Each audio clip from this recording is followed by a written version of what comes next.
double hat trick, I know the code too. Ice trade, go for trade, yeah, we cold too.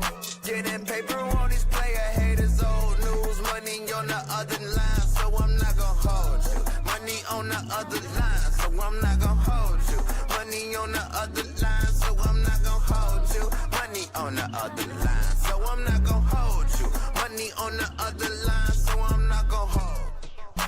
My agent just said we made 100 flat. Make it back and make it stack, just like I'm Steven Jack. Put my rings up in the camera like I needed that. Up in the air and at the rim is where I meet them at.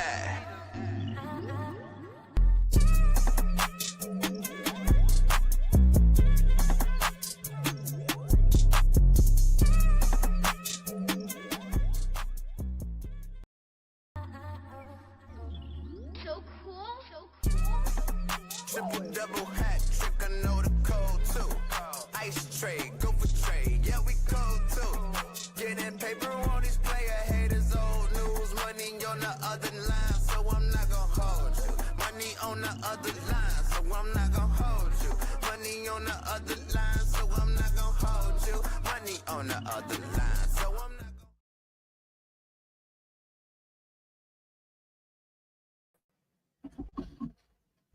What's going on, ladies and gentlemen? Welcome back to another edition of I'm Not Gonna Hold You. As usual, I am the host, Scott Lewis, and it is Friday, September 26th, 2025. Man, we've got a good show for y'all on deck. You know to follow me on all social media platforms at Barber Chair Scott. Follow the Barber's Chair at Barber's Chair Co. on all social media platforms, as well as follow our partners, HB Media at HB Media TV on Twitter and at HB Media on Instagram, man. And while you're at it, follow the social handles of the show. I'm Not Gonna Hold You at INGHY Show on both Twitter and IG. Get in tune with team, man. Everything we've got going on. Shout out to everybody who has followed us from the Patreon stream. If you watched the local hour, which is up right now on the Patreon. If you missed it, you can go up there right now and go check it out. Me, Bang, and Dante did a full breakdown on Bears, Raiders, everything going on in the city with the sports. So check that out right now. And if you want to check it out, you can subscribe to the Patreon, man. Patreon.com/Barber's Chair Network. If you are watching this on a smart TV or any TV, or you know what I'm saying, yeah, whatever that it's not on your phone, you can click. You can take your phone up to the screen, scan the QR code, it'll take you to all the different tiers. We have got $5. I'm Not Gonna Hold You tier. You can just watch this for $5. Or you can subscribe to the $10 Barber Chair access feed, and you get everything that is available to the Patreon. Man, we got a whole bunch of subscribers last couple of days. And summer sessions will be back next Wednesday. So we're recording on Tuesdays, but it'll drop on Wednesdays, and it'll be dropping bi-weekly.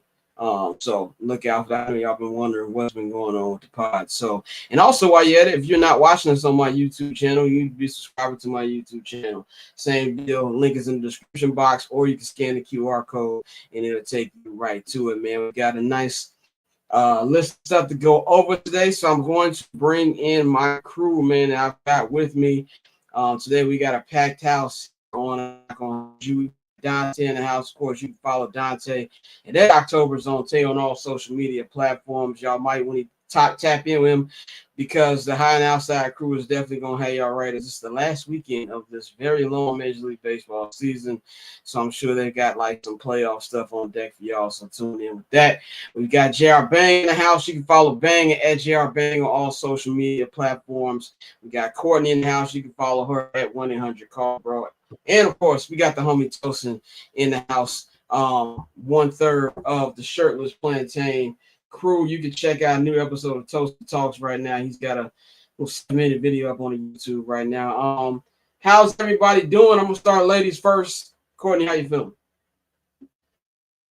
You got to pay a fine. Yeah, okay. Well, remember, we starting the actual fine this year, where we somebody got to send the cash out. Whoa, that's a fine. All right. Hey, so like I was saying, that beer is gonna hit my hand like Mjolnir, especially if that siren keeps going off when I don't unmute my mic. So yeah, I'm just ready for the weekend, man. Bang and Dante, I already know how y'all feel because we did local hour. All three of us are gonna try to have more energy. All three of us are tired. Bang didn't even sing the local hour jam, so that's how you know how tired we were. Wow, Bang didn't sing. See, the reason why I was kind of seduced because I had all of the kids and everybody downstairs. Okay, you want to hear them? We good.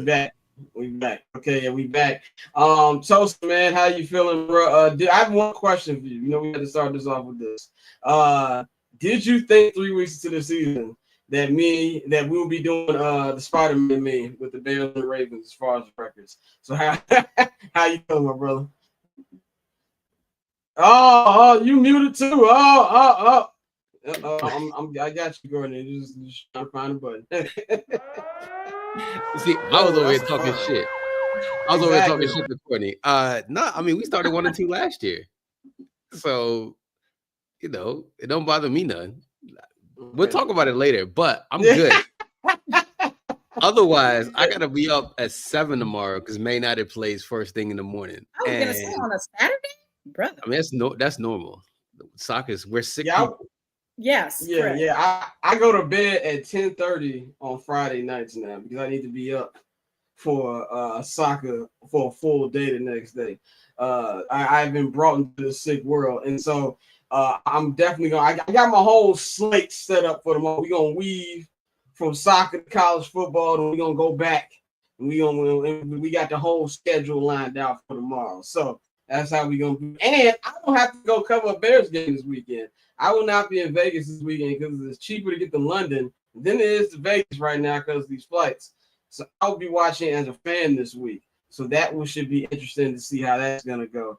Marley Tosin, the most bothered N-word I've ever seen in my life. No. You know what I was doing last week? I was working with professional soccer players last week. That was my job. Why do I care what Man United does? They're rich. I'm not. So fuck them. They want to lose, they lose. Brent's still due on Monday. So this is the way. So I'm not letting Bruno Fernandez ruin my weekend. Absolutely not. Listen, what else we got here in the chat room, man? We got Orlando in the chat room. We said PCA 33rd season that Caleb throwing 3 TDs on Sunday. Praise Allah. Well, the Cubs will be out by this time next week, so enjoy the next 7 days. Have we heard anything about Cade Orton? They're saying it's not good so far. That's what Jesse Rogers was saying. He doesn't have anything good to report, but hasn't made anything official yet. Didn't he say that he was like, it looked like there was some issues, but he's still available to play or some shit like that? He is having back spasms, so he got pulled in that game the other day, and they're saying that the signs weren't encouraging. Listen, back spasms, because Clayton Kershaw's been dealing with that for a few years. I know he's older, but like that shit had him sidelined for a while. So back spasms, look at somebody who gets back spasms. Isn't available for the Cubs. It's Jover. I gained a whole new respect, added respect for athletes who play on back spasms when I started getting back spasms. And I can barely walk. I can barely walk for 5 minutes when I have back spasms. It hit me when I was in the middle of being on the treadmill, and it felt like my back just locked up, bro. And I was like, I fought through them 30 minutes, bro. And then I'm like, there's some people who play games in this. Say what you want about Scottie Pippen. He may be a cuck. Yes, I will find myself for that thing. But what he is not is soft for playing with back spasms in Game 6 of the 1998 Finals. I would give him that above anything. Yeah. By the way, Tosin, I don't know if you saw Real Madrid post that Scottie Pippen was at the Burnabout today. They posted what? He was at the Burnabout today, visiting Real Madrid. They had this motherfucker a jersey and everything. When you rich, you do whatever you want, I guess, man. Doing random side missions. Orlando says, according to reports, Cade is good to go at this BP session. Gustavo says, bring the weekly parlays back if you miss it. Mike used to help us with it. Well, I don't know if you know about Mikey, but he send me parlays, okay? if he does send them, they send off parlays because Bane And didn't then, win his 2 and weeks then ago. he'll send them to me 5 minutes before the game starts. My brother in Christ. I thought we had something special. Jay Hood, shout out to Jay Hood in the chat. Jay, you're in Vegas, brother. Enjoy us. Enjoy Vegas. You ain't even gotta watch us. I would be under a table right now if I was in Vegas somewhere. Despite the fact that it's 2:00 out there, I don't give a shit. That's why I am not in Vegas right now. But yes, it is a $5 fine for me. 3 people have been fined already. Courtney's been fined, Tosin's been fined, and I've been fined so far into this. Right now. Yeah, I would too. But anyway, let's start the show. The poker, dart. Oh man, restore the feeling. In a Mike Ditka sweater, hell yeah. In a Ditka sweater, no, I'm not wearing a Ditka sweater. I'm one of those Bears. I'm one of those Bears fans who wants to get rid of that time. Keep them dudes in the past, okay? Let's move forward. Style, yo, how many times are the Bears gonna roll out the Super Bowl team from the '80s? Hey, until they're all dead.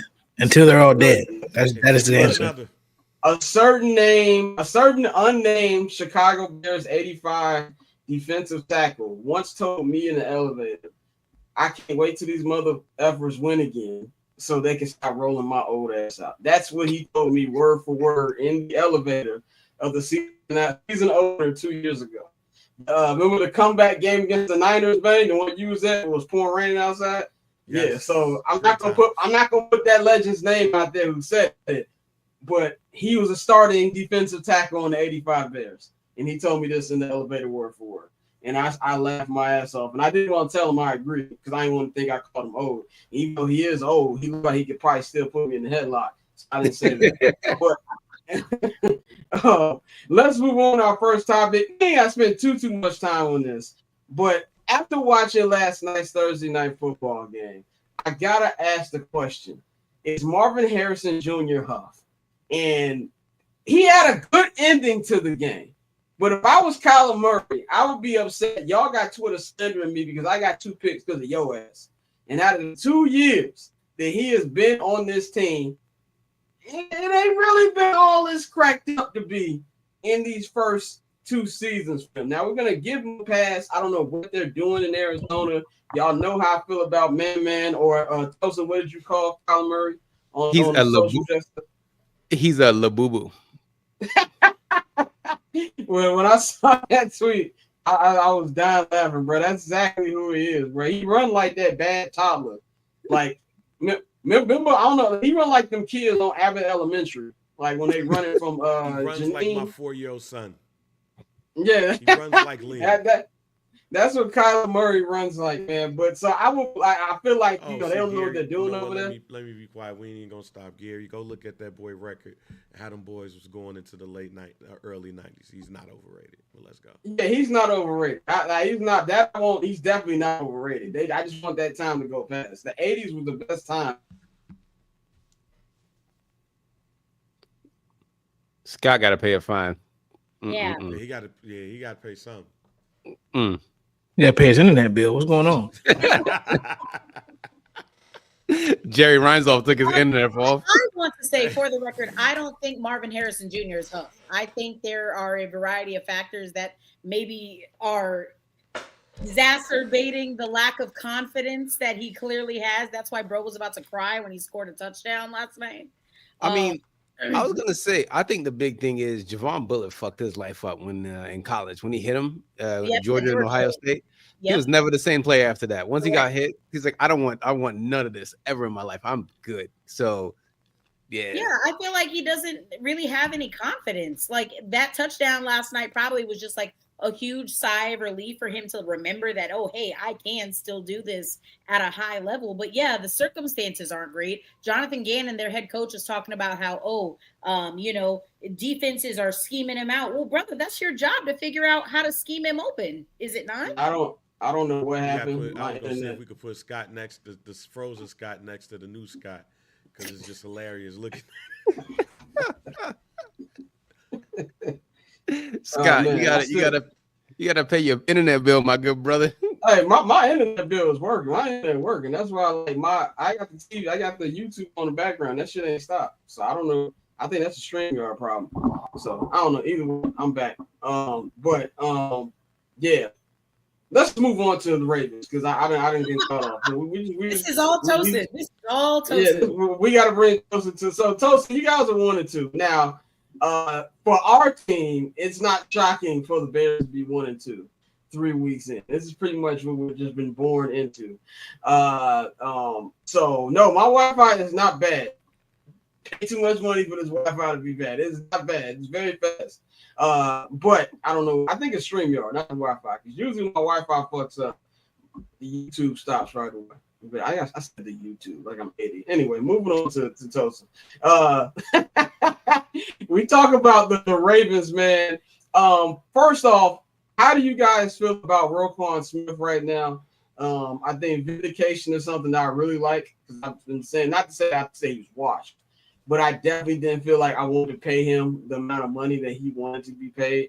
But just give me your overall thoughts on how you feel about the Ravens 3 weeks in as we get ready for this upcoming game that you guys playing as the Chiefs. First of all, I'm not gonna say my personal opinions on Roquan Smith. I'm not gonna say what I want to say about Roquan because I'm not offending in my political connects. But people do call him Rosempic, so that's what people call him. They call him a lot worse in Chicago, but we're gonna. I'm sure they did. But overall, I don't know. I feel like the one thing I realized about the Ravens, and it's weird that we've become the quote unquote culture team where growing up, nobody was a Ravens fan unless you're from Baltimore, unless you just randomly decided to pick the Ravens. Like no one was a fan. But I think now with Lamar, we've become the de facto culture team where all the kids bandwagon the team and they come in out of nowhere and just talk about how the Ravens are run. I'm just like, I've seen people say fire EDC. I'm like, yo, do you know how many bad coordinate GMs are in the league? There's more bad GMs than good GMs. And we have one of the best ones. Okay. So relax with that. But I don't know. I just feel like the season just started off. We got one of the worst ones. You feel me? Like you understand that. So I don't know. I feel like fans just aren't realistic. I feel they want every team to go 17-0. If that's what you want, go hit your PlayStation and start a Madden franchise because it's not going to happen in the NFL. Everyone is good. Every single these are grown ass men, okay, that will knock your head off your shoulders if they had the chance to. So I feel fans need to just temper the expectations. Like obviously the Ravens are going to be one of the favorites to win the Super Bowl, but it's just getting everything right. If everything is not right by the time the bye week comes in, heads have to roll. So I feel give it a couple more weeks and then I will properly assess where I'm at. But right now I'm calm. I'm just like, yo, whatever happens in the next whatever. We played against the Bills and the Lions, two teams who are Super Bowl contenders. And then we also have the Chiefs, another one on Sunday. So it's a hard schedule to start off. Obviously, no one's really played preseason games. Offensive line still getting their feet together. Doesn't help that Nnamdi Madubuike's out, which is arguably one of the best defensive tackles in the league. So we're thin in certain spots in the trenches, which is the most important part in NFL. But they'll figure it out. They're all smart enough. They're all talented enough. And if they don't, someone's going to lose their job. So I'm calm about it. Either someone's going to get fired or we're going to win games. It's either that. I think. Real quick, who do you think is going to get fired? Zach Orr. Okay, that's what I thought. Oh, yeah. The dude that you was like his next head coach? Correct. Yeah. I thought Zach was going to be good this year. And I hate to see black men lose their job, man, especially in this economy. But yeah, my good brother Zach, I don't know, man. It's not looking good for you. Like I'm watching our defense. I'm like, why is Mike Green in coverage? Like that's not his job. Is not to be in coverage. So it's little things. And Dante Lee wrote something on the Ringer today, which is really good about the Ravens defense. There's a lot of scheme issues, but listen, if Zach wants to keep his job, it's his job to lose. That's really all I gotta say about that. If nobody else wants to keep their job, that's your problem. If you want to be good or not, that's all up to you. So roll the Chiefs on Sunday. And Scott did not pay his internet bill again. Jesus Christ.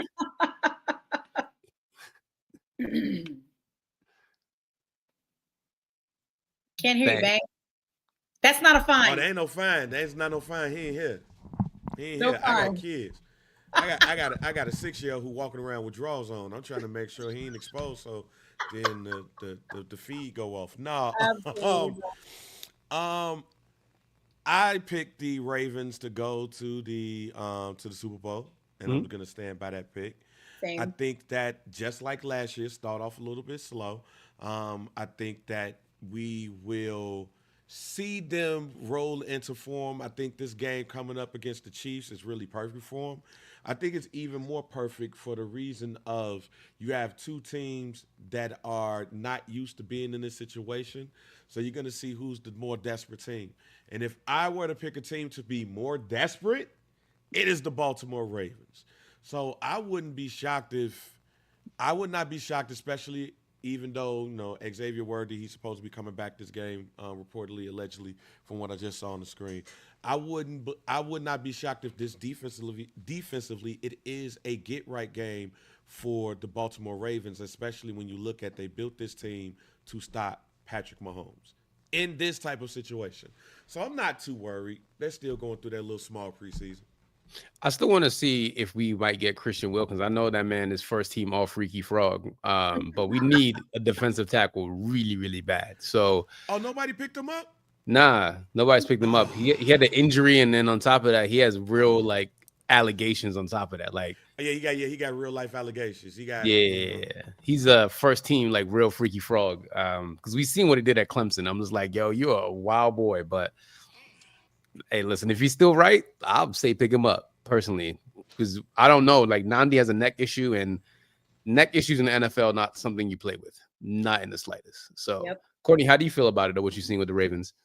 I've kind of been disappointed. Obviously, from a fantasy perspective, that -4 points really killed my opportunity of winning.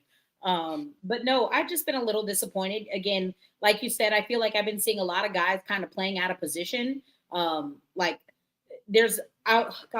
game was that? Actually, I think it was against the Lions where Kyle Hamilton had to drop down and there was this whole big part of the field that Malachi Starks had to cover. And you could just see very clearly guys were playing out of position. And even if Malachi Starks being as fast as he is, he's not getting down there to cover Laporta. So it was just and that happened more than once, mind you. So I'm just again, I don't know the ins and outs of the Ravens defensive schemes by any means. I'll never pretend to be an expert on that sort of thing. But when you go back and you watch games and you're trying to figure out why is this unit who's yes, I know some of these guys are kind of getting up there and they're getting older, but what is the problem with this team? Because just like Bang, I had them as one of my preseason Super Bowl picks, and I still stand on that. But what's the problem? What can this? Because they're not a bad defensive unit. Yeah, some of the guys are getting older, but it's not a bad defense. So what's the problem? And it's kind of feeling like the scheming is the problem. Yeah, Scott. And didn't it feel like before we saying if John Harbaugh got fired, the defensive coordinator was the guy you wanted to replace him? Nah, that ain't gonna happen. I do wonder though, if John Lees is here, who do the Ravens hire?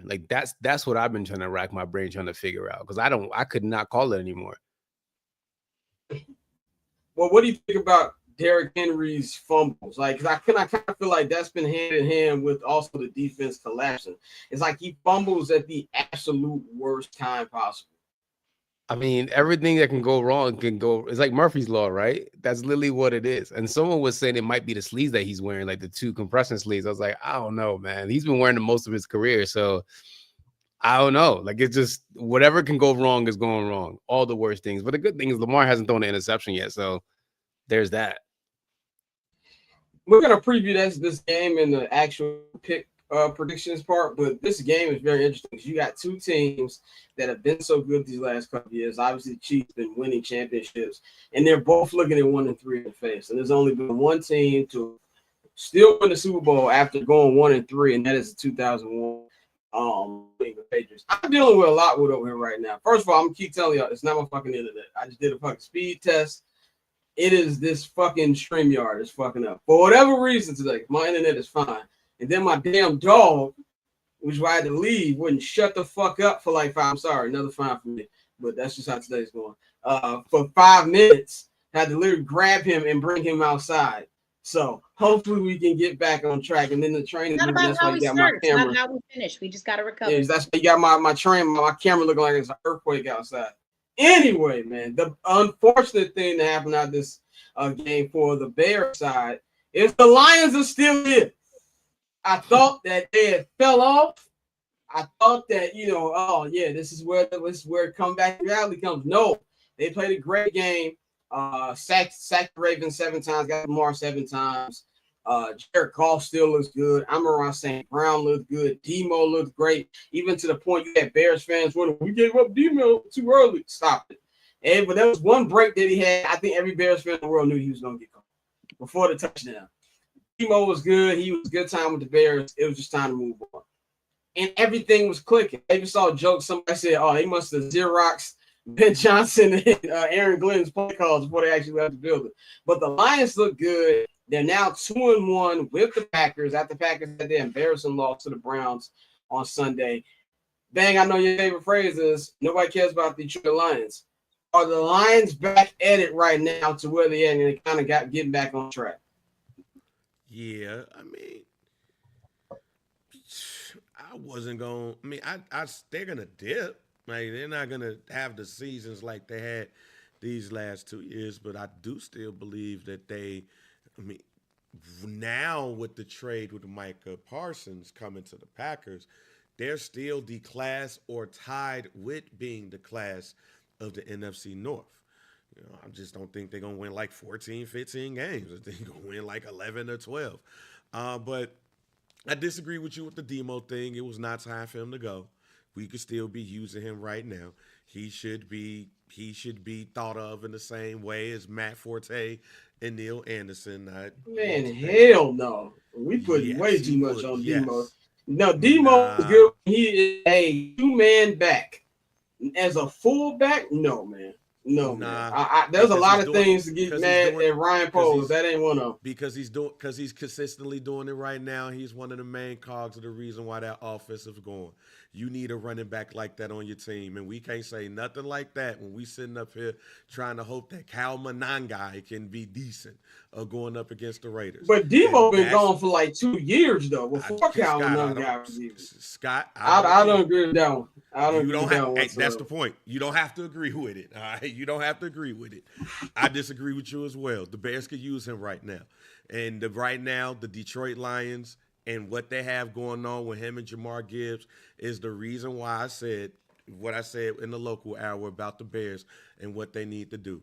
That running game is still elite with both of them back there. With them being both elite back there, you still got Armand, the right St. Brown that's over there, Jameson Williams that's taking over the top. You still got Laporta that's over there as well, and Jared Goff is still Jared Goff. You lost the offensive coordinator. That's cool. They're a little bit different. That's cool. But this team is still that team.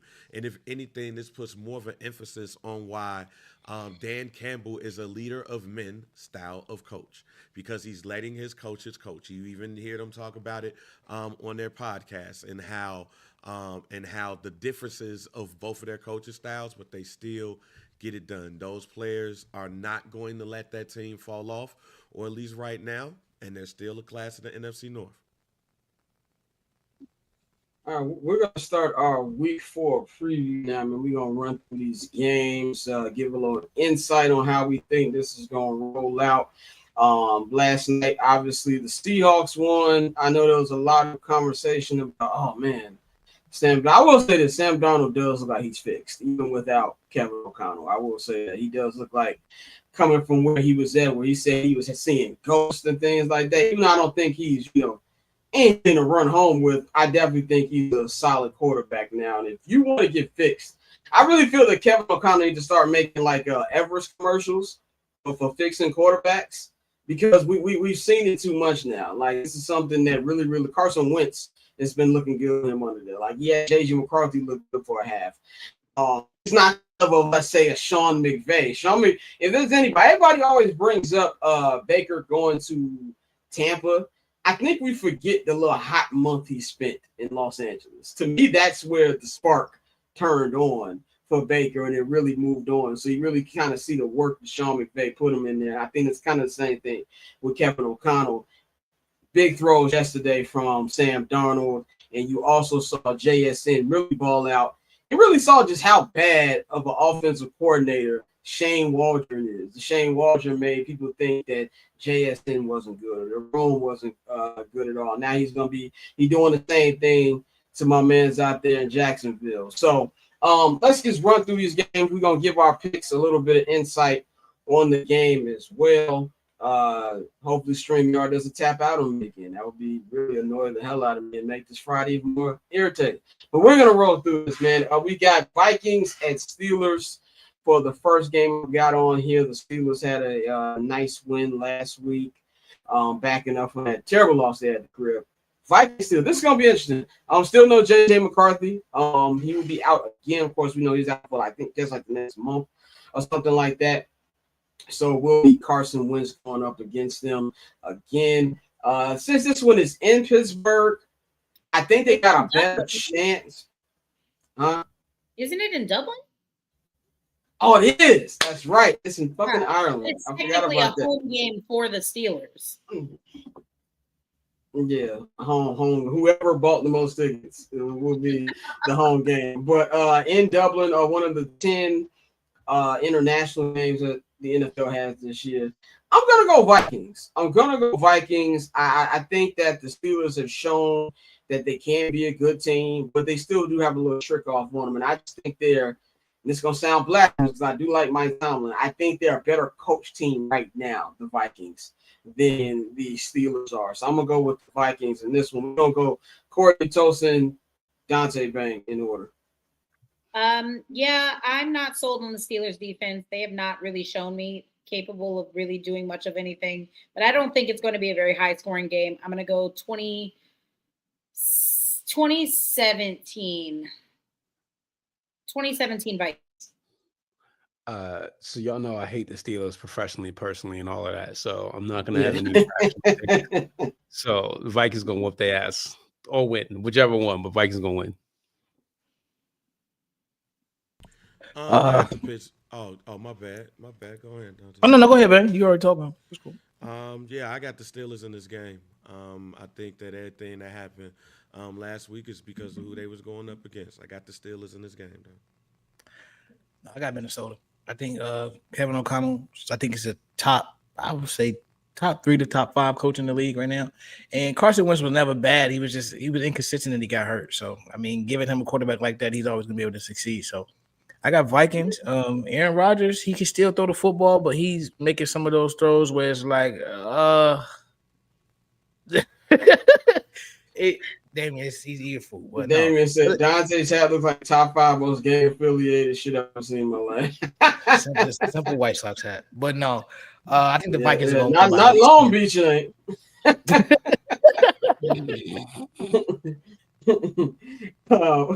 Let's go to our next game. It's the second game in a row that Marcus Mariota is going to be going up against his former team, as he'll be taking on the Atlanta Falcons in Atlanta. If anybody watched Quarterback season 1, I think it was, you saw when he got cut from the team.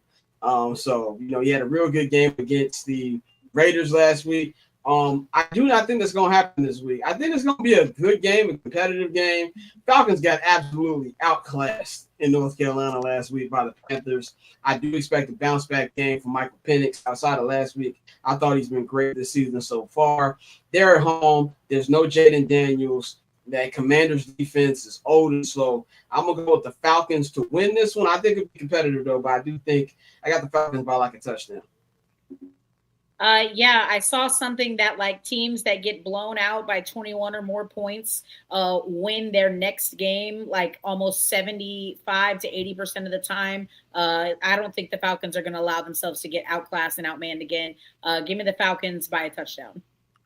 Yeah, I'm going to go with the Falcons. I saw something a few weeks ago on the Commanders that shocked me. It was Marshawn Lattimore, and I was like, yeah, no, this team is old. They got a bunch of people my age, and that's not good. So I ain't getting there in a minute. Bobby Wagner's there too. Like they got everybody who's, they need to go home. He can still blitz. Didn't they sign Von Miller? They did sign Von Miller too. Yeah, he got all the unks on that team. Yeah, I'm probably older than all of them, but yeah, all the unks. Yeah, there's gonna be a lot of plays you made over there. No, with that being said, the Falcons are firing people already.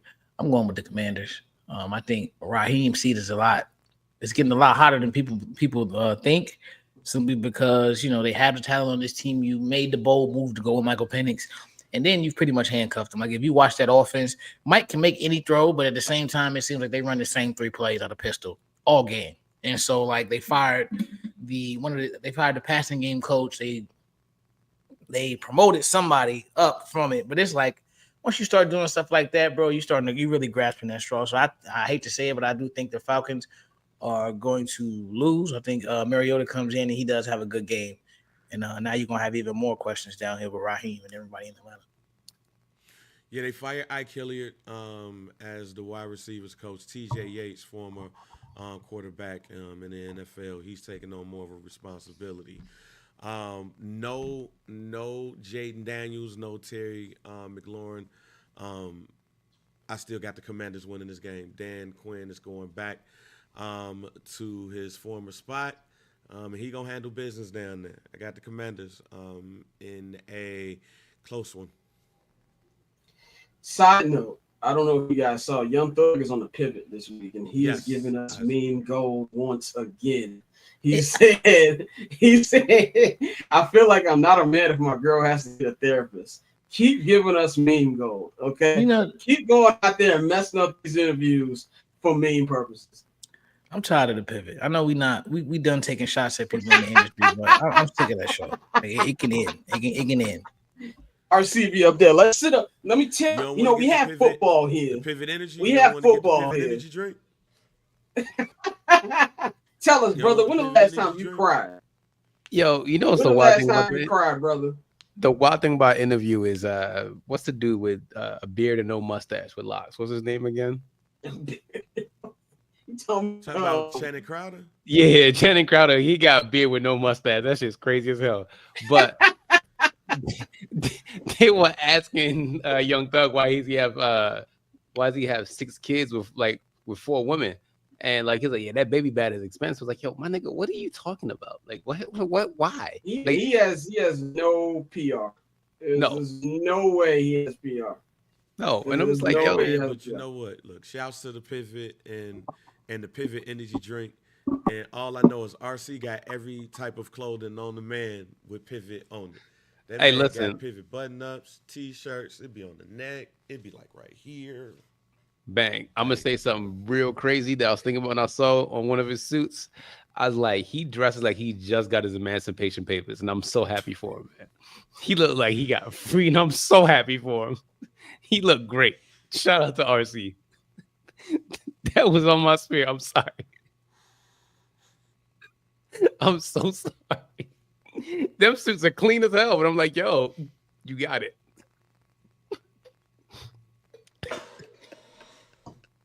This guy's like, I gotta move on to the next game.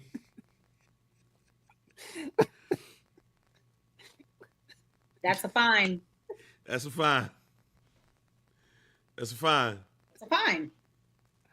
He still can't speak. What's going on with Scott today? All right, man. Let's move on. Let's Correct. move on. Browns, Lions. To the Browns versus the Lions. Correct. I'm not even going to. Yeah. Before we even say anything, Browns versus Lions, did you guys see what Shedeur Sanders or hear what Shedeur Sanders? Hear you, Scott. Figure it out. Said? Did y'all check out what Shedeur? Hey, Scott, I got you. Y'all check out what Shedeur Sanders has said. And do you feel that was the best move for him to be talking about starting quarterbacks in that way? I have no idea what Shedeur Sanders said, nor do I care about the Browns quarterback situation. This is a throwaway season anyway. The only thing that's really stopping the Browns from having another top 5 pick is the fact that their defense is so good, which is anything. It kind of inhibits their growth. I think it's stupid for them to even be trying to win games this season. You're not in a position to be trying to win, bro. What are we doing here? That being said, nope, can't hear you, bro. Can't hear you. So we're going without you. I got you, Scott. I was saying I don't care about the Browns. Give me the Lions by 10. It's not going to be a blowout, I don't think. But yeah, give me the Lions by, I'd say 10 points. Yeah, I'll say give me the Lions too. I'll say give me the Lions too. But bang, what did Shedeur say? Yes, what did he say? Somebody was doing an interview with Shedeur. And he said that if you see the quarterback play in the league right now, I know I'm capable of doing better than that. Shedeur Sanders said via ESPN Cleveland. I don't think playing or not playing is in my hands based on the situation. I'll be out there ready to play when I'm ready to play. But he feels, according to him, You look at the quarterback play right now in the league, and he's capable of doing better than that. We can't knock a black man out of his confidence. If that's how he feels, that's how he feels. For sure. But- Whether or not it's true is another matter entirely. Respectfully. What you got, Dante? My bad. I had to unmute myself. I'm gonna get a fake fine. But today, the Browns are an interesting team, bro, because I think you shot yourself in the foot drafting them. I think this still screams they didn't want to pick them, and then the owner said, "Are you fucking kidding me? Go pick them."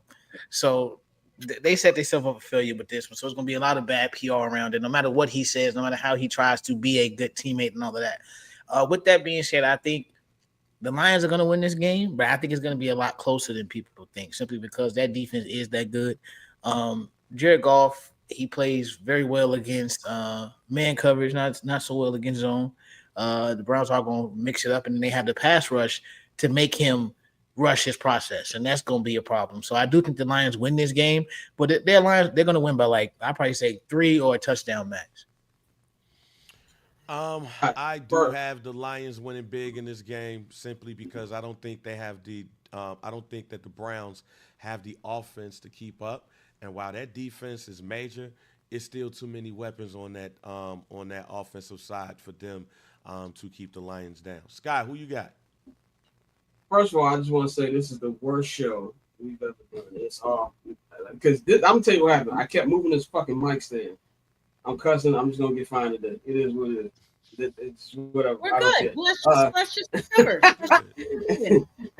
When I get done recording this show, I am not editing for a couple hours because I hate when things don't move the way I want to move. Anyway, I was moving around this mic stand, and then for some reason, StreamYard won't let you just add the mic back. I had to get off Chrome, get back on. But anyway, all that is everybody watching because this is like when Kobe would go like 10 for 31, which happened a lot in those six, but that's besides the point. Where he probably went back and watched the film like that was shit. That's how I feel right now. But anyway, the Lions gonna blow the Browns out. I thought you just said, Bang. I think that they have the defense to make this fake competitive, like a quarter and a half, and then they're going to wonder that they have 4 quarterbacks. And to speak on what Shedeur Sanders was saying, Bang, I feel the confidence what he was saying from his quote. It's very laughable for him to say at this particular time in his career, and I'm not going to tell him to tone it down. He's a Sanders. He's not going to tone it down, and obviously he is an athlete. But I do believe that he should probably just chill out for a little bit until he's actually starting in the NFL, because even quarterbacks who are way more talented than he are still dealing with the challenges of playing quarterback. You just, even like a Caleb Williams or, CJ Stroud, they have more talent in their pinky than he does. And that's no disrespect to Shedeur. I like Shedeur, but they're struggling with it. So it takes a minute. And thank you, Dave, for holding it down. By the way, did y'all see what happened with when the Ravens played the Lions and Amon got a touchdown and he was like talking crazy? Somebody was just like, "Nigga, ain't you from Berlin?" Yeah, they read that quote out on his podcast. Yeah. And that's what Demo said. That's what your daddy was talking about. The black side getting stumped out. So yeah, they said, "Ain't you from Berlin?" is hilarious. Saints Bills, undefeated Bills. Moving on. I have nothing to say about that. Undefeated Bills. We can keep that rolling. Oh, you really have nothing to say? I thought that was No, big. I was dead ass. I ain't got nothing to say about that. I am so delusional. I'm really telling myself that there's no way that after getting stomped out by the Seahawks, that this team, New Orleans, that they will not have and show a little bit of heart. Defensively, show some heart. They're going to lose, to be clear, and it's not going to be particularly pretty. But if you lose by say 14, maybe not the worst day. Maybe not the worst day. Okay. 14. I'm just that's saying, that's the first quarter score. Something, okay. And that's my smidge of positivity is that this team won't lose by more than I'm gonna say 13. They're not gonna lose by more than 13 points, and that's a win in my books. But sadly, I feel like this also might be the last stand with Spencer Rattler. I feel like we might be on Tyler Suge watch.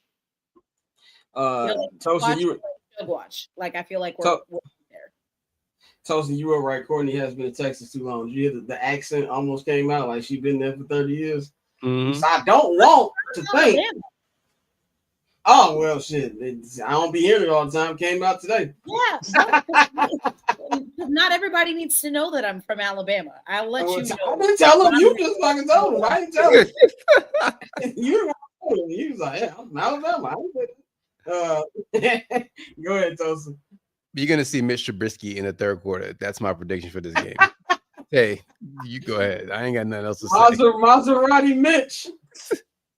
I That's want a to fight blowout. Lewis Reddick for that nickname already. We used to Maserati. I don't even pay attention to anything you say about quarterbacks no more. Maserati Mitch, you gotta look at this kid. You seen that for 2 years. But my bad, Dante. No, you good. It's real quick. Bills by at least a dub.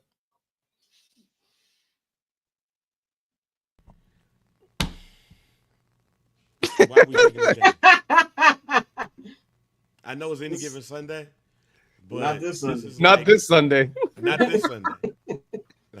Any given Sunday. Not this Sunday. On this Sunday, any given Sunday is a movie with Jamie Foxx and Al Pacino. That's it. You know it's gonna be funny. We come back on Monday. We all gonna be like, "What the fuck just happened?" Yeah, Saints win. Yeah, Look, if you got what's them joints people doing? Them suicide or what they call it? What the when they be picking the teams? What's that? Like a joint they survivor call 'em? pool? Yeah, survivor pool. Sorry for You're the good. other word, but survivor pool. Yeah, pick whoever going up against the Saints in your survivor pool. That's wild. that's what you should do. But accurate. This next Speaking of, we'll talk about that. This next game is the battle of people who used to reside in Houston or currently do. The Texans and Titans, the Houston Blue Invitational. I don't know what else to say about CJ Stroud. I'm just going to chalk him up into he's Huff. I've seen enough. He's Huff. There's nothing else. We don't need to be debating about what happened. He's Huff. The Titans are also not good. They have a rookie quarterback who has shown some fight. I think he will be fine in a long term if they can get the right pieces around him. That defensive line of Houston that is going to be wasted because their quarterback doesn't know where to throw. They're going to feast on Sunday, and I do believe the Texans will find a way to win this game. So I'm gonna go Texans over the Titans. Yeah, I do think the Texans are going to win this game simply because they have to win this game. Because someone is going to lose their job one way or the other if the Texans don't win this game. Sadly for Cam Ward, and again, I will defend Cam Ward until the day I die. If Cam Ward has no fans, I'm 6 feet under. Do you understand? So it's not his fault that the team around him is mid. It's not his fault that Calvin Ridley doesn't know how to catch a football anymore. It's not his fault that their offensive line is absolutely terrible. That being said, Texans are going to win this game. I think it'll still be pretty close, and I don't think it'll be very high scoring. But Texans have a significantly better defense, and I think that's the difference maker in this game. So I'm going Houston. Yeah, I'm agree with Courtney. It's the defense that really holds it up for the Texans. I don't see anything good about the Titans. I mean, they got a good quarterback, I guess, but CJ Stroud, ever since he tried to like little big bro Caleb, it just hasn't worked out for him. So, don't do that. But apparently there's been rumors that him and his coach don't get along together. So I don't know, but Texans are going to win. But whatever, man. Both these teams are bad. They don't get along because D'Amico is right next to Raheem as far as black coaches who are going to get the Rooney Rule axed. That's what's going to happen. That's why he don't like CJ. We're getting my job out of here. I got the Texans winning this, but I do think there's a lot of truth to that because a lot of the stuff going on with CJ right now, you really can't explain it. I'm not in the camp that he's not good. I think, trading his left tackle, he still has Nico, but, losing Tank Dell, a guy who he was, he campaigned to get on the team.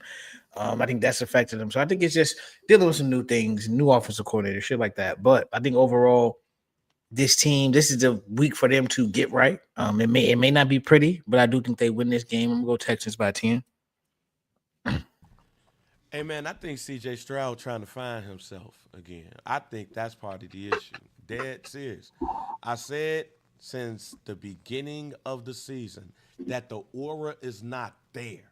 The confidence is not there.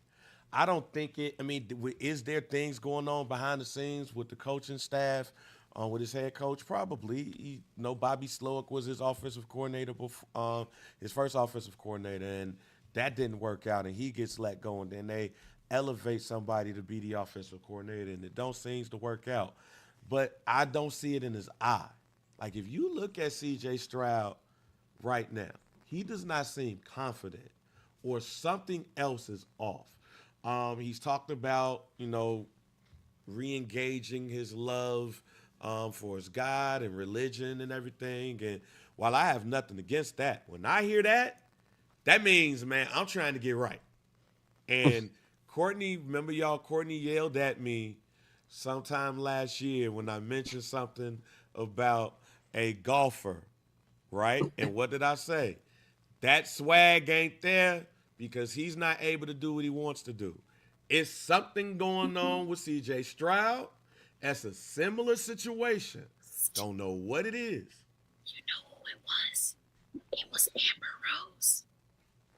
Hey, that's a good point. I didn't think about that one. That's a good point. I think he went left. That's a good point. When he was supposed to go right, things happen.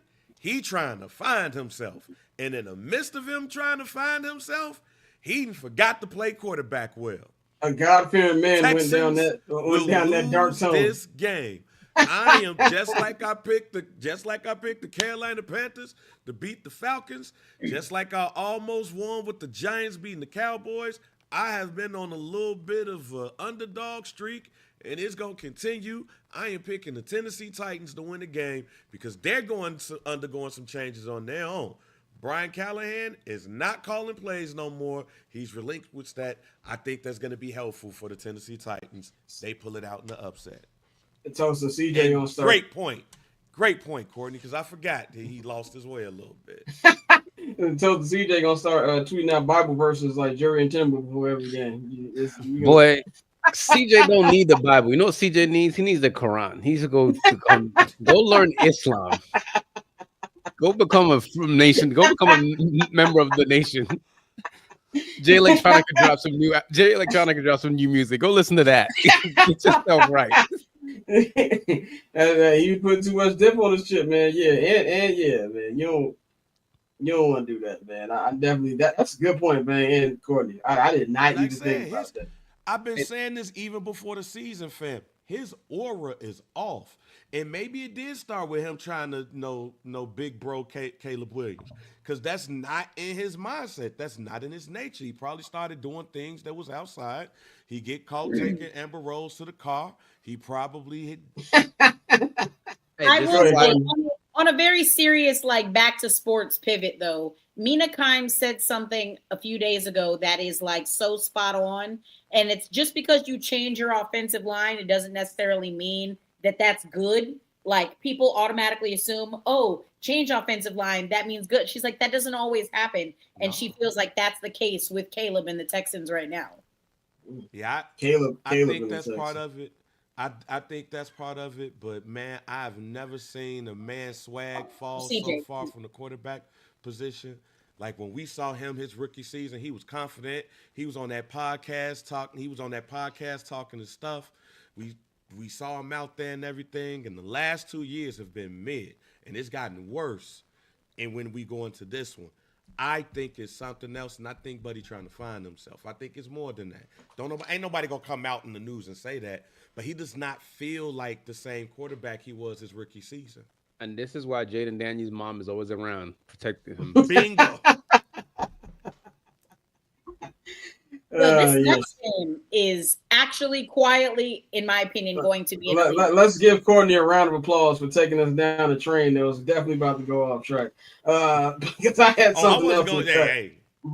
I had something else. We gonna take this show all the way off the rails. I'm the person on the tracks that grabs the little thing just to make sure. Save that for summer sessions. Correct. She made a right. point about the Amber Rose thing. I totally forgot about the Amber Rose Yeah, thing. Courtney did what Courtney is like when McNulty grabbed Bump when he about to get hit by that train because he been drinking too much Jameson. That's what I was about to do. Yeah, shout out to Black mothers. Shout out to Black mothers. I love my mother to death, but I would definitely not want her around 24/7 if I was James. But moving right along, Panthers at Patriots. I'm not gonna be fooled by what I saw from the Panthers last week. I got the Patriots winning this one at the crib. Quiet.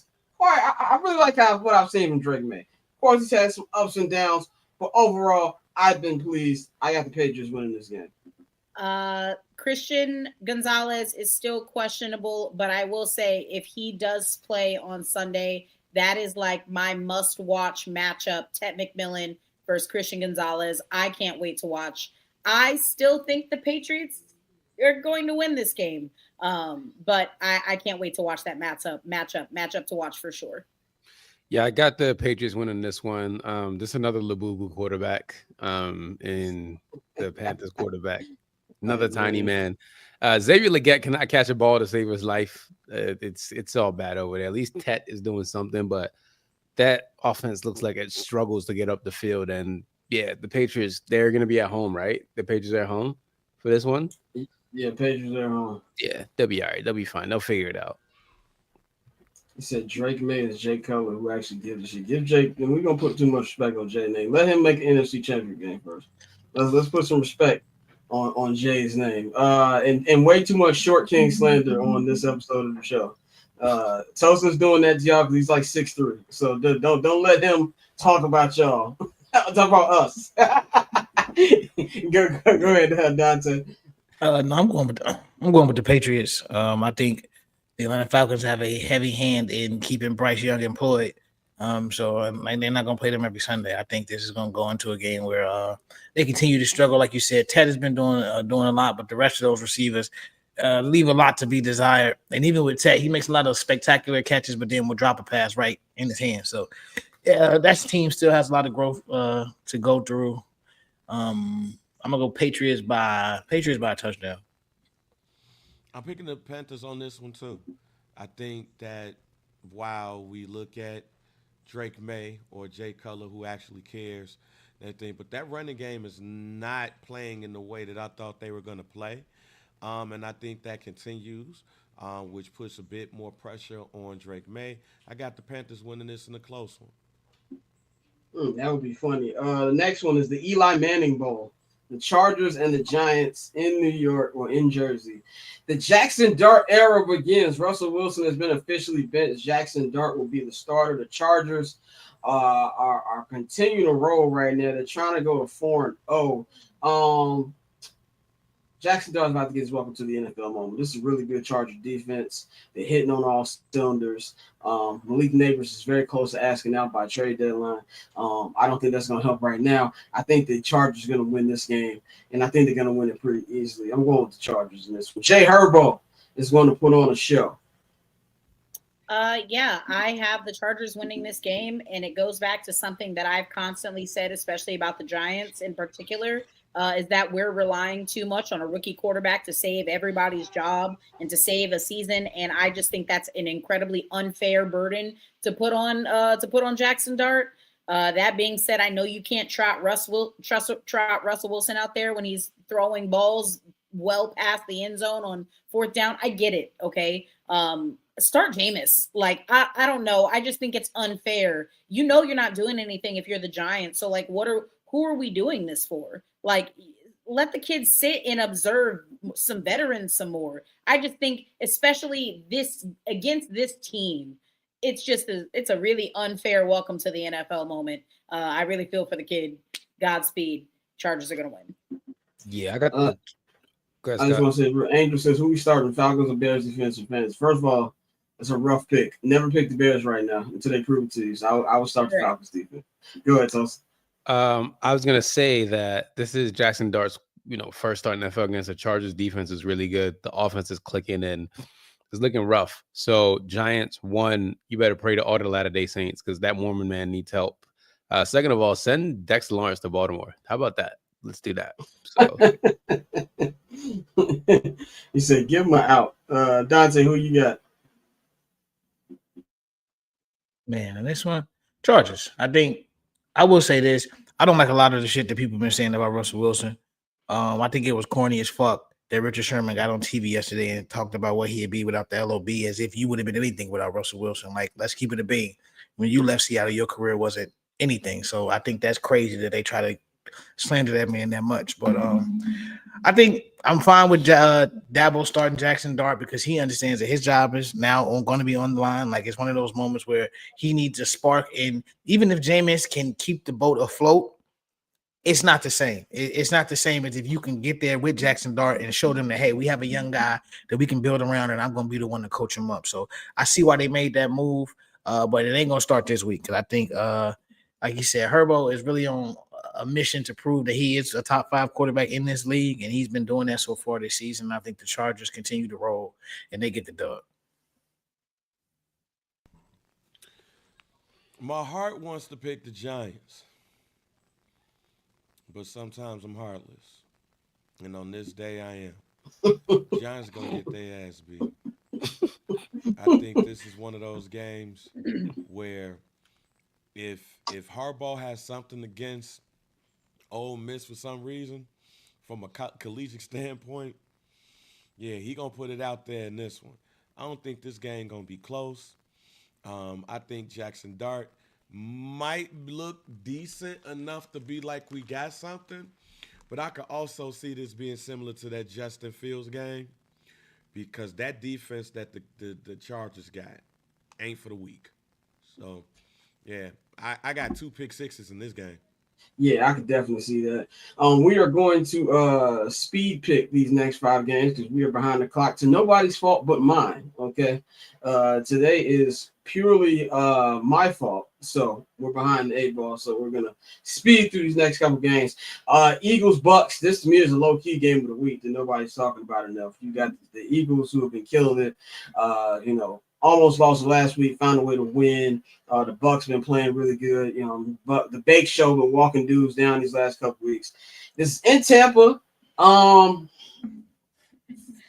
don't know which way I want to go with this one. I think I'm gonna go with the Eagles though, because the Eagles are just finding ways to win, and the Bucks, as much as they've come back and win these last couple games, they've been very close to losing a lot of these games as well. I think the Eagles' experience will shine through here, so I'm gonna go with the Eagles. We're gonna go around quickly. Who everybody got? Go ahead, Courtney. Yeah, I got the Eagles. That's all. Go Birds. I got the Eagles too. I got the Bucks. I got the Bucks in this game as well.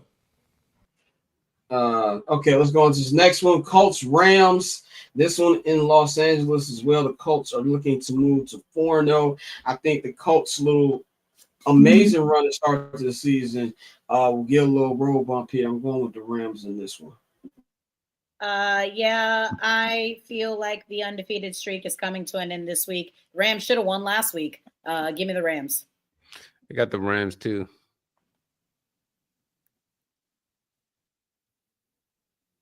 Oh, my bad. I am going with. I'm gonna name this the worst episode ever. That's gonna It be is. today's No, episode. I love the new swaggy owner with the Colts, but I'm gonna go with the Rams. Rams by a touchdown. I don't know why I seem like my camera is breathing right now. Yeah, I don't know. Bang camera like a Missy Elliott really video. been the saving grace of this. It's like Yeah, y'all have. Y'all, I have I'm just no saying. clue what's going on. Wow, like I'm look like I even got a glow right now. I got the Colts. Okay, Jags Niners. Brock Purdy is back starting this week, according to Kyle Shanahan. The Jaguars are the Jaguars. I'm going with the Niners. They've been 2-0 even without Brock Purdy. Mac Jones held it down. I think they're gonna do what they need to do. They're gonna move on and have a good win this week. I'm going Niners. Yeah, I'm going Niners too, especially if Brock Purdy's back. Yeah, we're not going to Duval. We're going to the 49ers this game. So, yeah. Yeah, Niners. I'll keep my, Travis Hunter comments to myself, but Niners. What did Travis Hunter do? He didn't do nothing. I mean, that's part of the point. But Oh, I got you. Okay, all right. I want to add to that. I just thought it's egregious that this man, they thought he could play both sides in the NFL. Like, pick a side and stick to it. These are grown-ass men. Like, what do you You're not like there's very few people who can ever play both sides of the NFL. You're gonna get tired from doing it in the first place. So you're just not pick. playing against Southeast Louisiana State, fam. No. Well, people who will be working at a Bojangles in 6 months. Yeah, man. Look, Brock Purdy, Mac Jones, it don't matter. Jet lag is gonna beat the Jags. So that's 7 right there for jet lag. So I got the Niners in this one in a route. All right, yeah, that was I messed up that cue. That was on me. Anyway, I'm so ready for this shit to be over. Let's move on. Ravens at Chiefs. I already know who Tosin's going to pick, as he should. He's going to go with the Ravens. I don't really know who's going to win this game because I feel like both of these teams have not been playing well right now. But it's in Kansas City, and I find it hard to believe that Roger Goodell is going to allow the Chiefs to go 1-3. I think it's going to be a very questionable call somewhere in this game. Xavier Worthy is back. I'm going to go with the Chiefs. I'm not confident about it, but I think the Chiefs edge it out and get a very, very close victory. Yeah, I really just care about what Taylor Swift is wearing. Go Chiefs. Courtney, fun fact for you. The hotels in Kansas City was right above 1587. So I know that means something to you. Wait, what do you mean?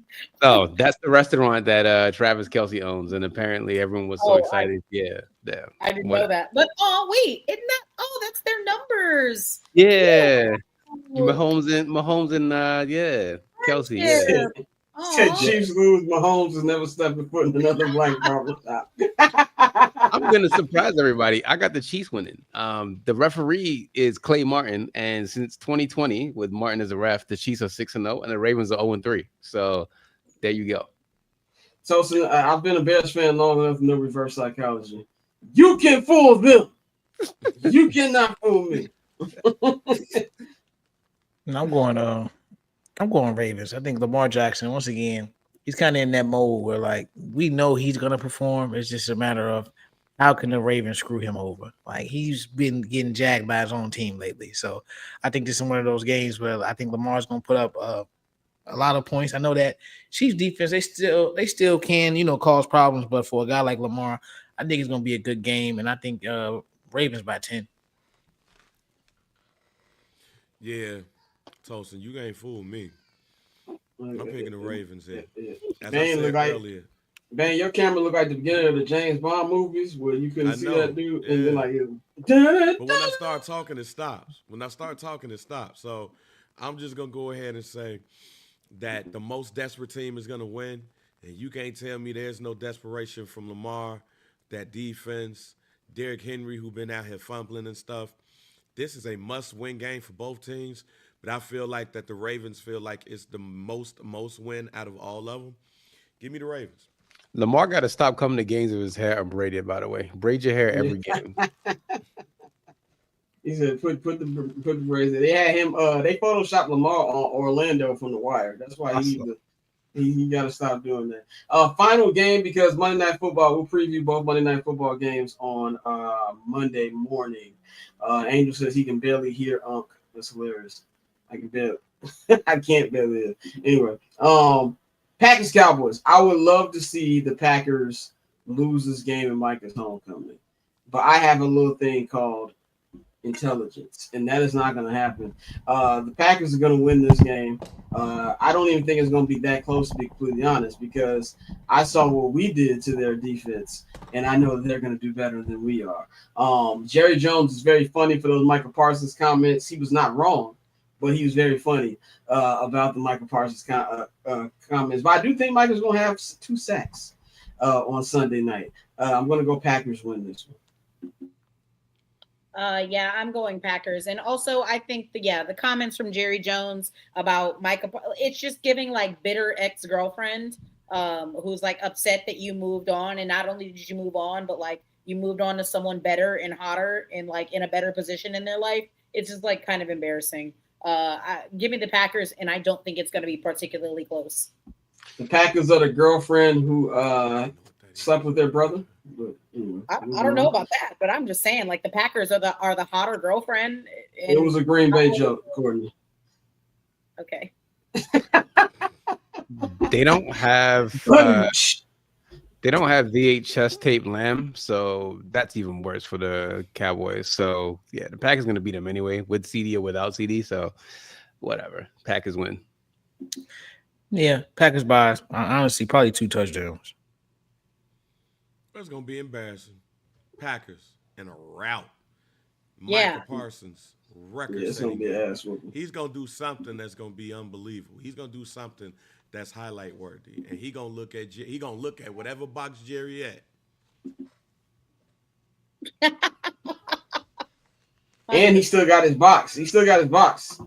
And we say he still got his box, so his family's saying he's not selling it. Anyway, that is all we got for our extremely long week 4 preview. That if y'all want to blame anybody, blame this idiot right here in the red hoodie. Blame me, okay? Do not blame my amazing cast, and especially don't blame Tosin and Courtney, who they had no fuck ups today. Blame me mostly, and then we're gonna do it in this order. That's how we're gonna blame it. But anyway, that'll be it for Bang, Courtney, and Dante. Me and Tosin are gonna talk a little footy for about 15 minutes. Bang, Dante, I'll holler at y'all in about 20 minutes. Y'all know what I'm talking about. Courtney, you have a great weekend. Let people know. About to hit my hand like Mjolnir, brother. Let's go. Let's go. Have a great weekend. We will holler at y'all 3 on Monday morning. So we will holler at y'all. All right. So we're going to close this episode of the show with Soccer for Dummies, like we always do around this time. Me and Tosin. So yeah, man, it's been first of all, I just gotta say I love the latest episode of the Shirtless Plantain show where you told Dean and Coach that Arsenal fans have to get a grip. Because I've been texting you about this a lot. Like, look, man, I love the club. I'm a big fan of the club. Glad I picked this club. But I've never seen a fan base just be so fragile. And I've been around Bears fans, and that says a lot. Like, I'd say the difference between the two fan bases that I've seen, Bears fans, they just legit don't. I'm sorry, they just don't know the game of football. Yeah. That's their biggest problem. They don't understand the game of football and how it's played. I feel with Arsenal fans, they, you know what I'm saying? That's just the new. But Arsenal fans, man, it's like they panic about everything. Yes, you know they do. Every small thing. It's September. Every week is a must win. You got some people, they want champagne football, as they like to call it. And I think the thing that we got to see is a lot of things. I've been watching tactic videos, bro. I've been in my bag. I'm trying to learn more about the game from that perspective. And what I've learned is, like, I think people just don't like how Arteta play his style, but I don't think it's a style of ball where he's just not trying to attack at the same time. I think there's a lot of things you got to put into it. God willing, this weekend will be the first time we have our full attacking roster as it's supposed to be, with Eze on the left, Gyökeres in the middle, and Bukayo on the right. He's been switching around since Bukayo got hurt before Eze made his Arsenal debut. So you got that. You got people shuffling in around at the lineup. You had your captain, the guy who's one of the motors of your offense, Martin Odegaard. He hasn't really played. You know, he's played one full game all season. He got hurt in the Leeds game, then he missed the game, then he got hurt in the Nottingham game. So you've had that missing. You've had a whole bunch of things. And then also on top of that, they've had a very, very tough schedule. Very, very tough schedule. You know, you had United, even though feel what you want to feel about United, that's a hard place to win, a place that Arsenal don't win at that much. And it's week 1. Anything happened week 1. You know, everybody think they got the chance week 1. It was a very, very tough game. And then you got Liverpool. I'm not gonna call it lucky, but an amazing free kick. Say what you want to say about Manchester City. I didn't like Mourinho starting. I had a problem with Trossard starting more than Mourinho started. But there's so many other factors that I feel like you gotta let it play out. Me, before I even react on what's going on, I'm giving it to at least Janeway first. And you know, I understand that Liverpool's been playing well. You don't want to be down 8 or 9 points. But I also feel like they haven't hit the tough part of their schedule. Things are going to start to bounce. I think you said on the show, like, this football season don't start till it get cold outside. It's both footballs, bro. Both seasons. Yeah. Once it's like, you know, when you go outside and you're like, I don't want to be outside, I'm going back upstairs. That's when the season starts for football and football. Both of our sports. And when it's like that brick time in November, December, January, that's when your season starts. I'm looking at The NFL season starts on Thanksgiving. That's when it starts. Yeah. That's when it starts. And so you look at that everything. We're gonna start off with the Arsenal talk. And I think also what kind of looks at how different some of the fans, I don't want to say all the fans, some of the fans feel about Arteta compared to what the players feel about Arteta. Mm-hmm. Obviously, the players feel differently. If you got William Saliba who's coming here and he's like, "Oh, I'm staying with this team. I'm dedicating my prime years." Big Gabby re-signed. You got a guy like Ethan, young 1 year, even though he's young, he was concerned about playing time. Mm-hmm. Obviously, Mikel told him something that he liked if he re-signed for 5 years. Yeah. Miles Kelly has not really played at all this season. He re-signed.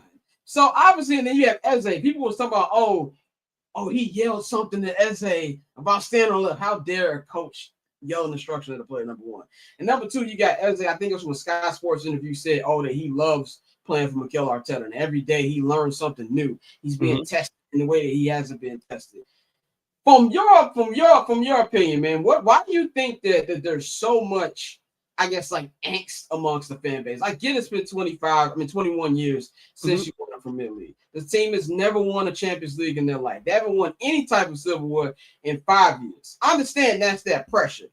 But what do you think is just over the top with everything with Arsenal from the fan base, even from the larger media as well, are just Arteta's the problem. I think the real issue, and it's not just Arsenal fans, but it's other sports fans. Like I'm a Ravens fan too, so I see it where I'm like, everyone's mad at EDC for not trading away draft picks. I'm just like, first and foremost, running a competent sports team is one of the hardest things to do. It doesn't matter what sports team, like to be consistently good in any sport is hard, right? And Arsenal have, for the lack of better terms, the last 6 years been one of the best clubs in the world, not just in England. I generally feel Arsenal's a top 5 team in the world. You're defensively sound. Yeah, you get unlucky breaks where you get injured. And I understand the fans' frustration. I get that. But I need everybody to relax a little bit, understand like this has been a very long, drawn out process. And if it doesn't work out with Mikel, he's built a good enough team where the next person can take it to another level. I just feel that being online 24/7, people will just have lost their minds. Like, bro, y'all got to take a step back and realize that this is just a game and it's going to take some time. You're not going to win the Premier League in September. You're not going to win the Premier League in October. Wait till March. Wait till February. Like, and I understand some people still have scars, right? Like they still have like scars from yesteryear. Like, oh, this didn't happen. But it's a new season, bro. You got to relax. Like Newcastle is a good way for you guys to show, okay, we're here. You have the talent. You have the depth. I think Arsenal one of the most strongest teams in the world when it comes to depth. Like you have damn near 2 11s of really talented players. So I just feel fans are too eager. They don't want to get bantered by other people. It's like, oh, like they're making fun of my team. Bro, I've said this about Manchester United, not to talk about my team, but I'm going to answer your question with a thing that I said about my team. Embrace who you are. I know what Man United are. We are dickheads. Nobody likes us. And I love that. Be the assholes that you are. Be the terrible team that you are. Be the problem. Arsenal, the culture team, right? Lean into that. Don't care what other people have to say. Love your club and do not care about the noise. The problem I see with Arsenal fans and every other fan base is you keep listening to outside noise. Who cares what somebody has to say about Mikel Arteta? Who cares what someone has to say about Saka?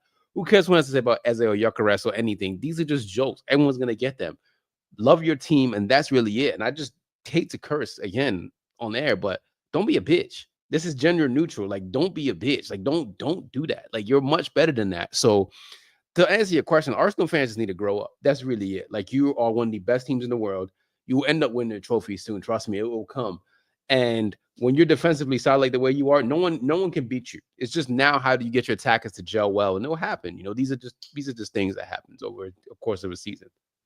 Yeah, I agree too. And yeah, they do the banter part too. Is like, if that's one thing I do like about United fans. It's like, yeah, hey, y'all, everybody talks about y'all, but y'all like, yeah, fuck it, we wear it. Like, Arsenal fans don't wear it. It's like they want to be liked by everybody, which is like, we also about big club energy. Act like a big club. And then also the thing is part of it too, where a lot of bigger Arsenal heads who do like media looks, they let other people talk about their club. They just be laughing it off. Fuck that. I know the Bears stink. I will defend them in front of company all the time. I do not care. I will find a way.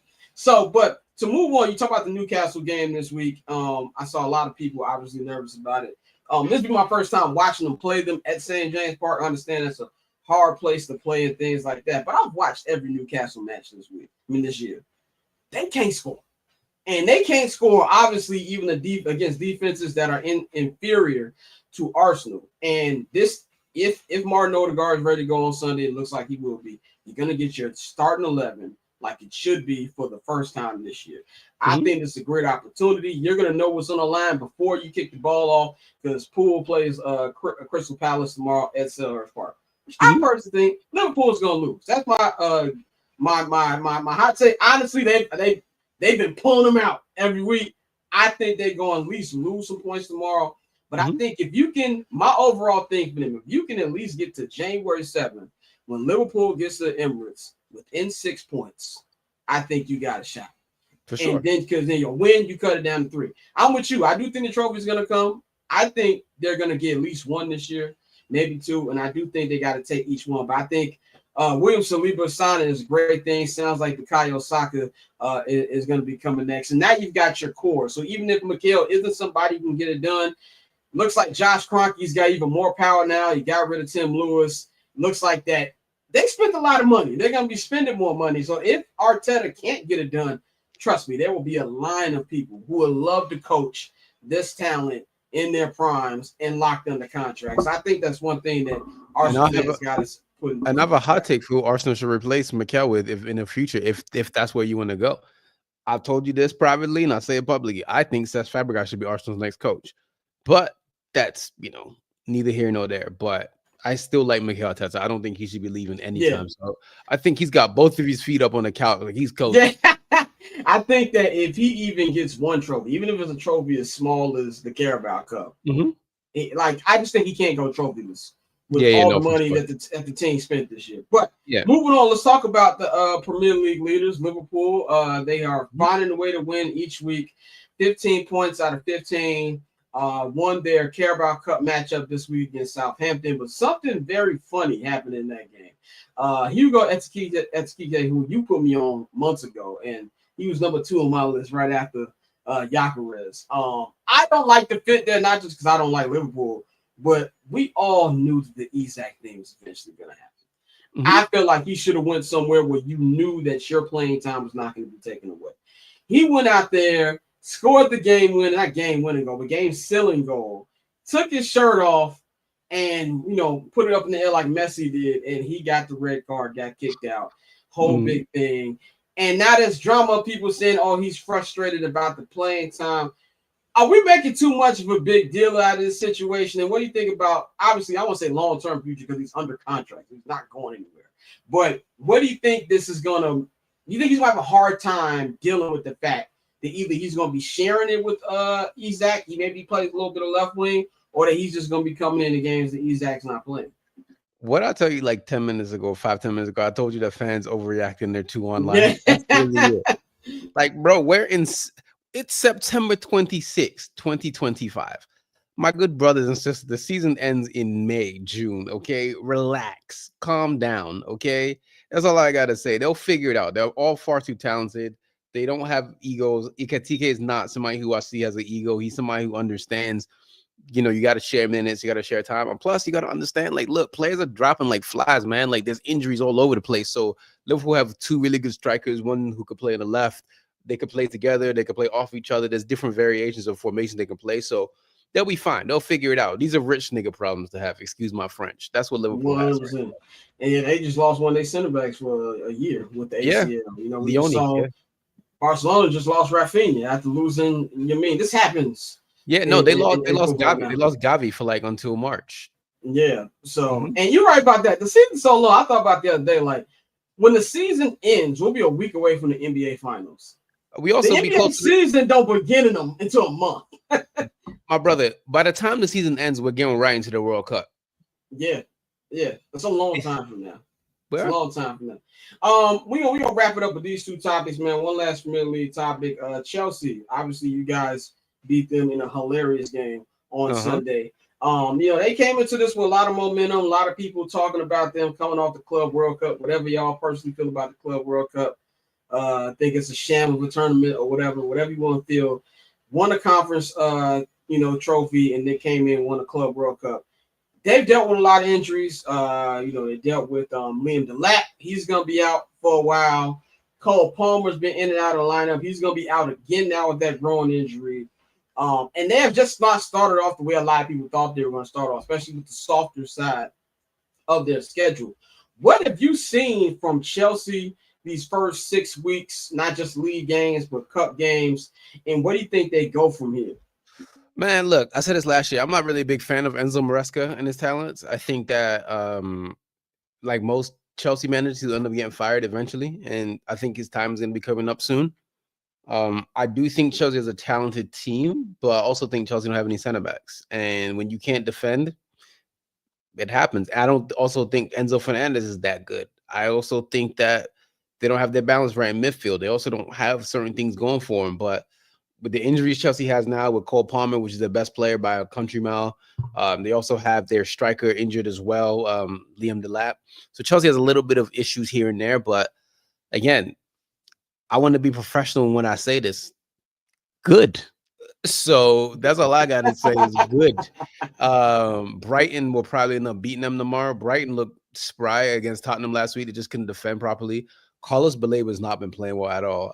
The spotlight's on him. He got linked United now. He looks like a Man United midfielder, derogatory. So, yeah, I don't know, man. It's looking very, very tough for Chelsea. And again, Champions League is back. Like I told you, when teams are playing 2 games a week in the Premier League, that's when your season really starts. We got a little bit of here and there, but once you're consistently playing 2 games a week, then you'll see whose legs are really tested. Then you really see who's really good. But right now, Enzo Maresca, he's probably going to be the next Premier League manager fired between him and Ruben Amorim. So, yeah. And that's another reason why when fans freak out about lineups, I'll be down laughing.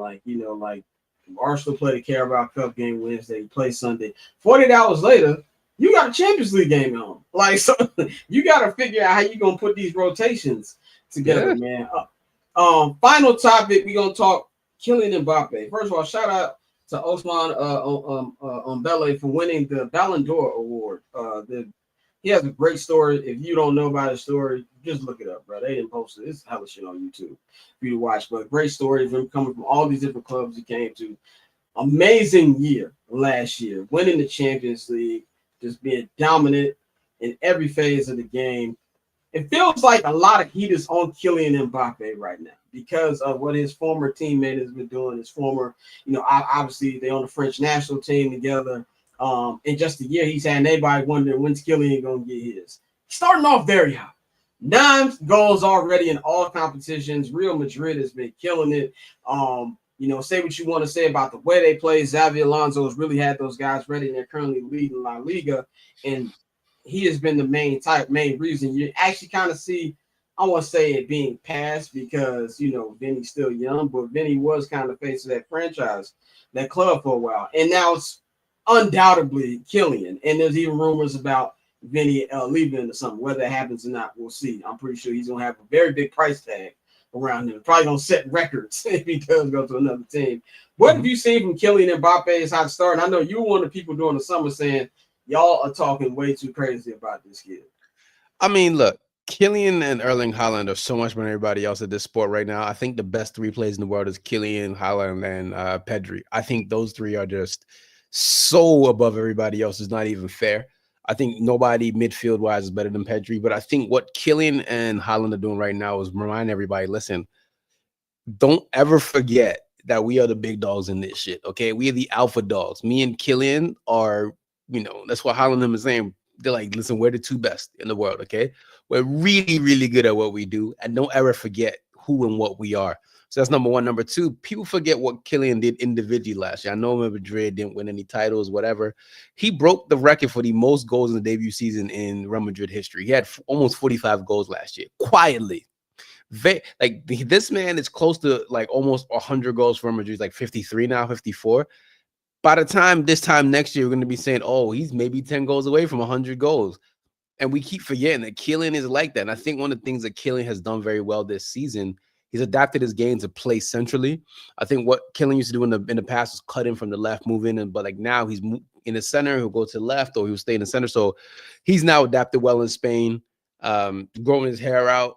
He's wearing number 10. He's feeling himself and he's getting assist and goals. And it's just one of these things where he just feels inevitable. Like, yeah, he's scoring a lot of penalties, but goals have to be scored and he's doing his job. So for me, Killian's always been that guy. I mean, when you saw him at Monaco when he was 16, 17 years old, you knew he was special. Like, there's some players, and it goes for every sport. You watch them and you watch maybe 1 or 2 games, you know that this is just a different breed of human being. Killian is in that level. So I'm never worried about him. He's too talented for him to fail. And he's got the mental capacity down too. So, yeah. Yeah, I'm glad you brought up Haaland too, because I hate when people, oh, this game is hard to watch. Man, look, I hate when people try to, it's like when people judge shooting guards and be like, oh, they don't do anything but score. That's what they're there for. I want my strikers to score. Like, I don't care how he looks when he does it. You know what I'm saying? Just get the buckets. And I don't see anybody in the sport, not like Alexander Isak, and maybe he'll get there one day. But they just make it look too easy. Mbappe, and if you give Mbappe and Haaland any type of space, if they miss it, it's because they did. Not because what you did. When I watched the game against City last week, as soon as Erling got in front of Saliba, I was like, it's 1-0. Yep. Yeah. It's like that. Mm-hmm. I like there's very like Haaland to me, and I hate to admit this out loud. And I said this about Harry Kane too. They're in that echelon of all-time strikers. Like, I don't care what you say. Like, they are up there in the pantheon of just greatness. And I don't care how they got him, how much money City pays him. Objectively speaking, you take a step back.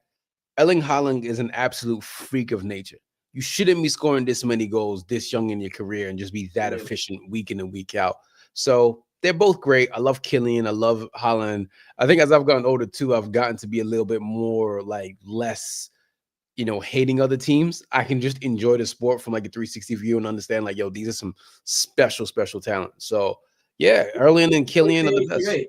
Because I thought I could hate Micah. Even with teams you hate, I thought I could hate Micah. I can't. I don't have it in me. Even though he's wearing that bullshit uniform he got on, I just ain't got it in me to hate Micah.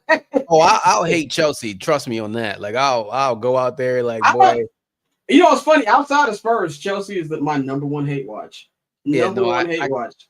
I can't stand Chelsea. Like, I got a soft spot for Arsenal, even though I banter Arsenal all the time. Like, I got like Arsenal's like my little dumbass cousin. That's why I feel like Arsenal is for me. Man. I can't hate Arsenal, man. Like, we've been through too much. I can't hate Arsenal, man. Like, we've been through too much. But yeah, it's such an interesting season because again, like tomorrow United plays. I'm nervous because last time we went to Brentford, we wore our 3rd kits, right? We lost 4-0. We're wearing our 3rd kit tomorrow. I'm like, boy, I'm so scared. I am genuinely scared. But there's a lot of good games this weekend, like I talked about on the thing today, man. Like, we got the Madrid derby, we got Barcelona Sociedad, we got a whole ton of Premier League games. There's some really good Serie A games. We got Milan versus Napoli, where it's Allegri versus Conte, the 2 most winningest coach in Serie A history, play against each other on Sunday. We got Juventus playing against Atalanta. So there's a lot of really good games this weekend where I don't care what league you're watching, Liga 1, Serie A, Bundesliga. There's something out there for everybody. So enjoy yourself this weekend, man. Watch the football with the football, and you have a good time this weekend. Yeah, I'm officially a junkie. I'm tracking like 6 leagues right now. Like, I love that. Copa Italia yesterday, bro. I'm locked in. I was even watching Europa League. I don't even know half of them teams' names. I never heard half of them teams. But I was locked in watching, all the stuff, man. But yeah, I got Madrid derby server. I'm nervous. You nervous for the United game. I'm nervous for the Newcastle game. I just don't know I've heard war stories about St. James Park, so I don't know what I'm walking into. So my younger brother got to go experience a game at St. James's Park, and he was like, bro, that stadium is obscene because Newcastle don't have anything going for them. Like, they got partying and Newcastle. That's the only thing that region has. Like, Tyneside has Sunderland, but like Newcastle specifically, that town just has Newcastle and alcohol. That's and Geordie Shore, the TV show. That's about it. So it's a big deal. It's a big deal for them, and their stadium's insane. So I think y'all be fine. It's just y'all got to just mentally lock in within the first 5-10 minutes and don't lose your minds. But Arsenal should be fine on Sunday. Yeah, I would be spending my time at a bar watching the Bears-Raiders game. I don't want to be drinking for 2 teams. So step my day up. Arsenal. But that's all we got for y'all, not only for Soccer for Dummies, but for I'm Not Gonna Hold You. Tosin, man, let them know what the schedule is like for Shirtless Plantain Show this weekend. So we're gonna have the United podcast early in the morning tomorrow. Match review that. Arsenal should have their own on Sunday. We're gonna do a weekend review on Sunday, and then Champions League is back. We're gonna do our Champions League stuff, and it's gonna be rolling and rolling and rolling, man. We always got something new for you guys on YouTube Shorts, TikTok, IG. Don't forget to like, share, subscribe. Again, like I said, don't follow me on socials. I'm not that interesting anymore. I don't tweet like I used to. Follow the brand Shirtless Plantain Show everywhere, and that's all I got for you. Definitely, man. Shout out to everybody who's been watching us for the last 2.5 hours. If you missed the local hour, which is exclusively on Patreon right now, go to the Patreon, man. We preview the entire Bears Raiders game this weekend. I know it's going to be full of Bears fans out there. If you are not a subscriber, you can either click on the link in the description box or you can scan the QR code on the screen. If you just want to watch I'm Not Gonna Hold You, you can subscribe to the $5 tier for that. But if you want to check out everything we've got on the Barber's Chair Network Patreon, subscribe to the $10 access tier, man. We got the new 79th and Hallis preview pod up there. Y'all get all the clips early. You get all the behind the scenes videos early. And of course, summer sessions will be back on Wednesday. We ain't recorded none since June, bro. So we got a lot to talk about on this week. I might be on summer sessions, guys. Maybe. Man, we'll see. The floor is yours, brother. We recording Tuesday. If you want to come on, just let me know. So me, Bang, Pavi, and Merk we'll be doing that, man. So that's all we got for y'all today. A lot of great sports on this weekend. Hope y'all enjoy. We up out of here.